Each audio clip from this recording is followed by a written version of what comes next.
not polite, they just want to be heard, whether it's a beat of the mic. It feels so like everybody else alone, in spite of the fact people still think they know. But fuck them, knows the code. It's all about the salary, it's all about reality and making some noise, making a story, making sure the click stays up. The means really put it down, talks living it up. Who the hell is he anyway? Never really talks, but never consider status. But you're living in a dungeon. Hungry for opportunities, given despite the fact you made me judging, makes the living for what you at. Now we're together, now the picture connects. Never asking for someone else to kiss and respect.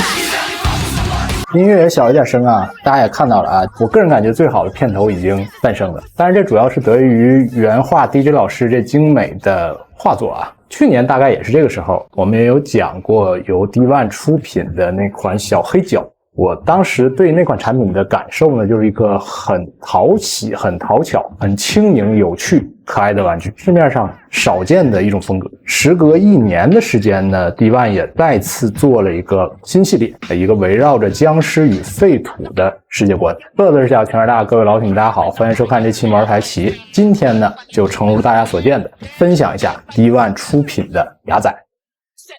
这个时间段大家看到视频的时候，应该产品已经开始预售了啊。2个版本，一个是常态造型，另一个呢是失控版啊。先看常服常态的这个形象吧。今年的 WF 上啊，已经有很多的曝光了啊。我说上手的一个感受啊，这款要比小黑角的完成度要高得多得多，设计的要素也更加丰满。虽然整体形象还是那种有点2次元或者有点 CG 感的可爱的玩偶，但是在造型的精细程度还有细节上，那是飞跃的提升啊！之前那个小黑角我已经感觉是一个非常成熟的产品了，但是如果你和雅仔去对比的话，会显得黑角似乎只是一个试验品或者试作品的感觉。人物主体从头到脚，服装的提升和进步那是超级的明显的。我是很喜欢它这种像雨靴那种胶皮的筒子靴这样一个搭配。这里有一个背带断开，然后上面耷拉下来的这个小造型，我觉得是一个点睛之笔，非常的灵魂，很有趣。你要真的做一个双肩背的话，又会觉得这个服装造型呢就过于工装化或者太过死板。前胸3个类似于这种胸针或者徽章，借鉴了一些经典元素。这个在目前看的话会有一些随机性。然后靴子的话是我超喜欢的，而且觉得质感很强的一个配件。这个弧度拿捏的很棒，很 Q 版很可爱的那种造型。怪兽的嘴巴以及黑色的线条也会增加它在2次元这样一个基础上细节的刻画。服装表面像这个帽衫兜帽后侧呢，也会有一个类似于这种王冠的小点缀要比黑角呢就是丰富很多了。头雕的设计也是非常的出彩的，有点撅嘴啊，或者有一个小龅牙的这种男孩子的形象，有一点恶童啊，或者魔童，现在都说魔丸，魔丸有点那种效果啊。你看它这个和黑角一脉相承的呢，就是它2次元的这种粗线条的漫画感的设计，像这个眉头啊、眉毛啊、眼眶啊、脸颊部分一些雀斑的点缀，一直在提醒它这个头是基于一个漫画漫改的风格来的。我肉眼的观感上来讲，我会觉得这颗头是很有 CG 感。不难发现啊，这次在瞳孔部分做了更多的突破，看起来超级有神。就在这个眉毛的搭配下，以及这个撅嘴的造型上，你会感觉这个人物是很鲜活、很灵动的一个状态。似乎就摆到这里这个角色就是要活过来的。这里设计的话，我个人觉得还是蛮精巧的啊。它这个头雕是1分为3的啊。首先发盖可以通过一个磁吸摘下来，然后后脑这里也可以看到有这个小辫子啊，以及头壳，包括发型这部分可以和面标分开。内部的话，这里能看到是有一个下巴或者说脖子的基础的，然后这边翻过来的话，就能看到这个十字4面调节的可动眼。产品自己会搭配一个调整的这个拨杆，而且它这个分件有一个好处啊，会让整个刻画更加立体，交界的部分不会糊就整个头雕还是会有更多的增益。当然在拿取和调节上就要自己去动一动手。除了常态头雕，这边也有一个我觉得叫做吃瘪的造型吧，或者战损的造型，也具备可动眼啊，这个可以根据自己的需要去调节。很狼狈啊，眼眶被打得乌眼青，然后牙齿呢也少了几颗，面部的形象上呢其实是有点劫后余生啊，或者费了很大劲儿、很大努力去战胜了 BOSS 那种啊，就是一个胜利结算，但是自己也自损800的一个造型。这颗头其实很出彩，和它其中的一些别的配件去搭配啊。如果你入双版本的话，也可以摆出一些互殴的造型啊，这可能大家也能想到。当然，牙仔的这种动感呢，也不仅仅源于它主体和头雕的表现啊，手型上也会提供非常大的助力，还是沿用了小黑角那种棱角分明吧漫画的风格，造型上其实会有更多的刻画。除了这个常规版本呢，再来看一下所谓的这个失控版本，其实是一个一语双关啊，既是失控，又是那个丧尸那个失控制那个感觉啊，就是可能我猜测它里面包括牙仔和后续的角色都会有一个活尸化或者吸取丧尸能力进行变身的这样一个设定。所谓的我理解是第二形态，变成一个红色的鬼怪丧尸化的那种形态。整体呢，从素体到头雕，包括服装的搭配上，都会有很大的调节。服装相对的话是调节最少，变成一个纯黑色，包括这个鞋子以及一些火纹的刻画。头雕和肢体的搭配上呢，同样是很二次元、很灵动、动态这种感觉啊。两只巨大的手也好，爪子也好，非常锋利的指甲，头部呢有伸出来的尖角以及眉骨部分突出的不规则的这个造型，血管抱起来，耳朵尖尖的，头发呢黑色向红色的撩起来的过渡，眼球部分就更多了那种兽化或者恶魔的一个感觉啊，猫眼的一个形象，而且这样一个大小眼的设计呢，就好像是瞪着这边或者这个脸这边有犄角突出支起来的一个效果。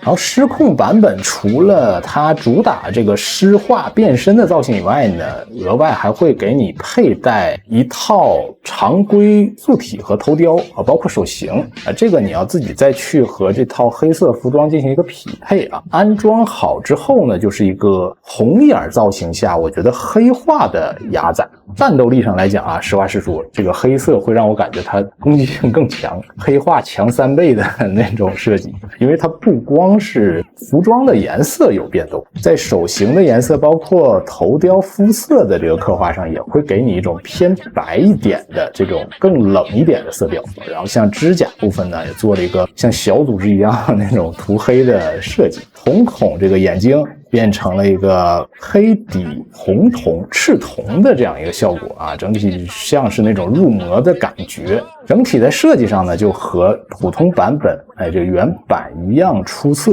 战斗暴龙兽和黑暗战斗暴龙兽的一个区别，我会觉得这个黑色的特别的酷啊，原色的话就更加积极和阳光一些啊。同样的，这个也有一个吃瘪的这种被暴揍的头雕，当然就这个黑颜色的形象上，我觉得还是常规的这个头雕更加匹配。也说一说他们共通的一些配件啊，首先是这个面具，安装上并不难啊，完全磁吸的结构，尾端能看到2个像是特效键啊，就是这个烟雾的一个造型，二次元的感觉很足，胖胖的、柔柔的、绵绵那种感觉啊。然后是2把手斧和匕首，基本的造型都一样啊，但是失控版本刃部能看到一些血迹的涂装，斧子表面的刻画会更加复杂一些，能看到有一些火焰纹路的造型设计啊，尾端也挂了一个小怪兽的吊坠，危险与可爱相结合那种啊。最复杂也是最抓眼的这个武器配件呢，就是喷气式的这个大斧子，很废土风格的武器造型。失控版本除了斧刃的血迹以外，做了整体黑色的一个基调，从刃部的一些涂鸦到它中心部分有点像一个怪兽头部裂口的造型，立体性很强，很有趣。而且我非常喜欢它这个有一定弧度的柄部造型，就自带很大的动感的这种张力，有点类似于这个扳机的部分啊，也做了一个弹簧的结构，喷口部分也有特效键的搭配。失控版本也会专属一个丧尸头，青蓝色的这种皮肤，上面有红色的墨西干，整个形象刻画呢很精致，而且能看到是下了功夫去设定的。给我感觉它应该会有一个原型人物去支撑，就不像是我只做了这样一个头，后面能看到长长的铁链，还有这样一个挂钩，可以和它这个服装进行联动。尾端呢也有这个镣铐一样可以锁在小臂上。当然你也可以像我一样随性一点，让它们互相去搭配，就不仅仅是一个武器去体现。眼球部分会有一定的巧思它也是一个可动眼，而且呢你翻过来的话会呈现除瞳孔以外的另一个造型。目前来看可能也会加入随机的元素然后除了眼球以外呢，下颚也可以展开活体的流星锤武器，甩出去的同时还能咬人一口，看着挺危险。一个向导一样你别在腰间的那种伙伴，也可能是敌人的头颅，像是一个有点话痨的那种角色总感觉是。还有专门的面罩有点像抓精神病像那个沉默的羔羊里那种耗在嘴上的造型，防止它随便咬人。如果你戴到这个牙仔的脸上，杀手的感觉更强吧，或者有点肃杀的那种很严肃的一个感觉。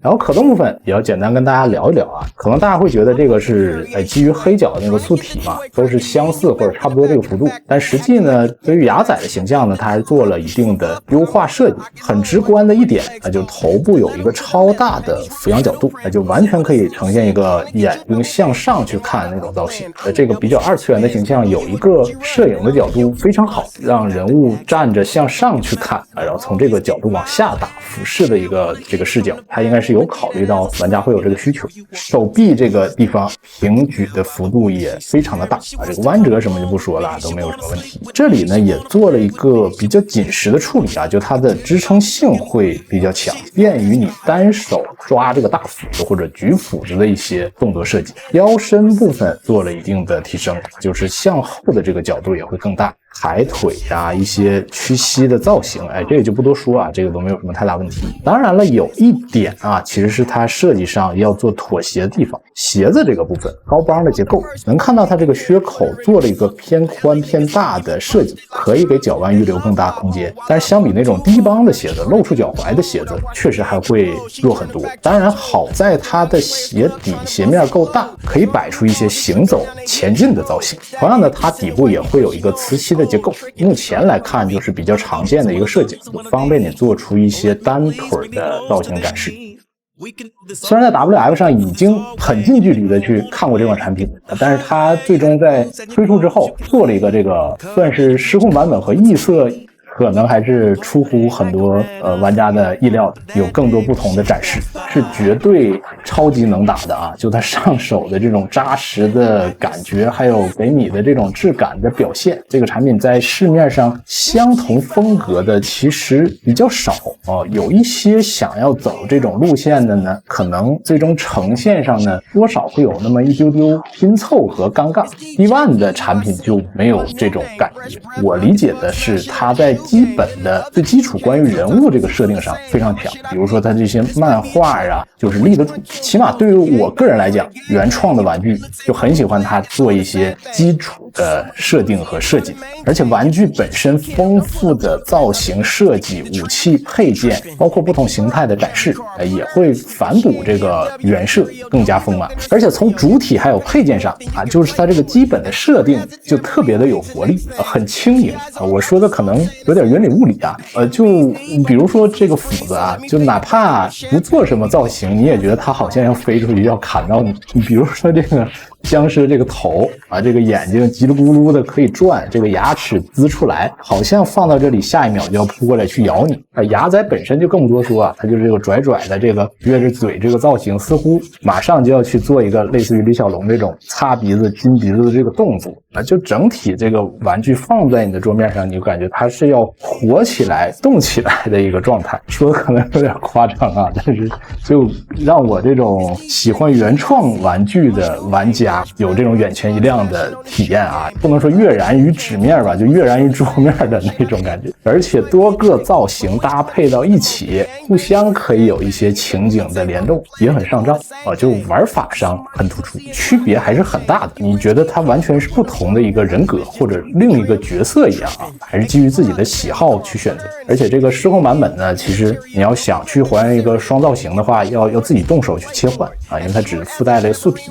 据说官方也会推出一定的配件包，可能会对这个失控版本的单独造型再做一些助力啊。如果你自己有 DIY 这个能力的话，就可以自己再去搭配出很多的形象了啊。就像小黑脚，我也看到很多玩家做了什么这个阿迪达斯啊，不同的这个品牌的这个服装啊，给它穿来穿去的。未来的话啊，我觉得这个失控的这个系列让我特别喜欢和期待的，我会想它未来还能做出怎样的一个角色，能不能再做一些基于这个失控废土啊丧尸这个世界观下的配件和载具，再和这个玩具进行一些搭配啊，我觉得可以去发挥的设定的东西特别的多，这个就在后续再去期待一下了。然后呢，这期呢就分享到这里了，喜欢的朋友们记得一键3连，我们下期再见吧，拜拜。